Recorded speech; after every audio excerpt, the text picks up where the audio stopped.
Thank you, Lascan Corlia, and I welcome the opportunity here to speak on this evening. And I suppose, Minister, the first thing we must do is put paying conditions in place to actually retain our frontline staff, which is midwives and nurses, which provide such a critical service on a day-to-day basis. And I suppose if the right paying conditions are in place and the right terms, we can attract people back to work in Ireland, which of course we are in so desperate need of in this particular area, in this particular specialised field as well. It's important to identify that nurses and midwives are hugely highly qualified and provide a very specialised skill set. And in that regard,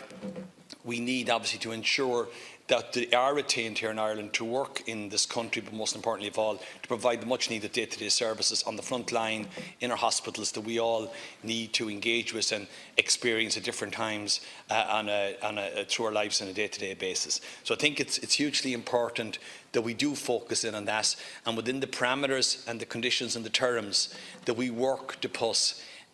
measures in place to alleviate their concerns, to deal with their issues, but most importantly of all, to retain them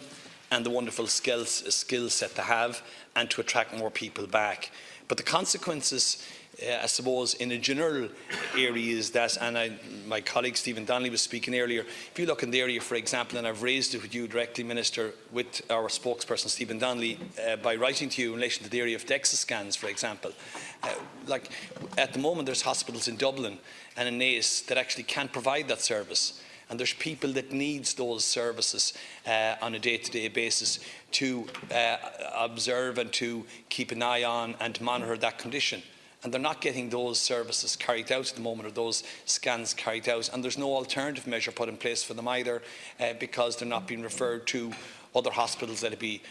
public or private hospitals, to have those done. So the GPs are actually hugely concerned with the lack of resources in a general context as well, and specialised in this general area, and the consequence that's having. And I suppose it was only brought to my attention Monday at my clinic in Naas, where they have a very sophisticated MRI